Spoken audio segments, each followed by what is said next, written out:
Already ಬರ್ತಿರ್ತಾರೆ ಅವರು.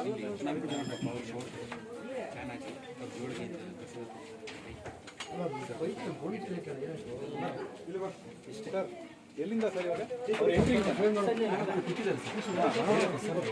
ಮತ್ತೆ ನಿಮ್ಮ ರಿಯಾಕ್ಷನ್ ಅದೆಲ್ಲ ಹೋಗ್ತಾ ಇರುತ್ತೆ ಸರ್. ಪ್ರಸಾದ ಕೊಡೋದು ಕೈಗೆ. ಸೊ ಇದೆಲ್ಲ ಆಲ್ರೆಡಿ ನಿಂತಿದ್ರೆ ಈಗ ಆಲ್ರೆಡಿ ಪ್ರಸಾದ ಲಾಸ್ಟಲ್ಲಿ ಕೊಟ್ಟಂಗೆ ಕೊಡಲ ಸೆಂಟೆನ್ಸ್ ಕೊಟ್ಟರು. ಈ ಟೇಕಲ್ಲಿ ಓಕೆ ಮಾಡಿ ಟೇಕಲ್ಲಿ ಲಾಸ್ಟಲ್ಲಿ ಕೊಟ್ಟಿದ್ದೀವಿ. ಲಾಸ್ಟಲ್ಲೇ ಕೊಡಲ ಅಥವಾ ಮುಂಚೆ ಕೊಟ್ಟರೆ ಅದಷ್ಟು ಎಲ್ಲೂ ಕಟ್ ಮಾಡೋಕ್ಕಾಗಲ್ಲ. ಮುಂಚೆ ಮಾಡಿದ್ದನ್ನೇ ಮಾಡು ಅಂದರೆ ನಾವು ಕೊನೆಯಲ್ಲೇ ಮಾಡ್ತೀವಿ. ಸ್ಟಾರ್ಟಿಂಗ್ ಕೊಟ್ಟರಲ್ಲ ಅದೇ ಪಾಯಿಂಟ್. ಸ್ಟಾರ್ಟಿಂಗ್ ಕೊಟ್ಟರು ಸೆಂಟ್ರಲ್ ಕೊಟ್ಟರು. ಸೆಂಟ್ರಲ್ ಕೊಟ್ಟರೆ ಅಬೇ ಸೆಂಟ್ರಲ್ಲೇ ಕೊಟ್ಟರು.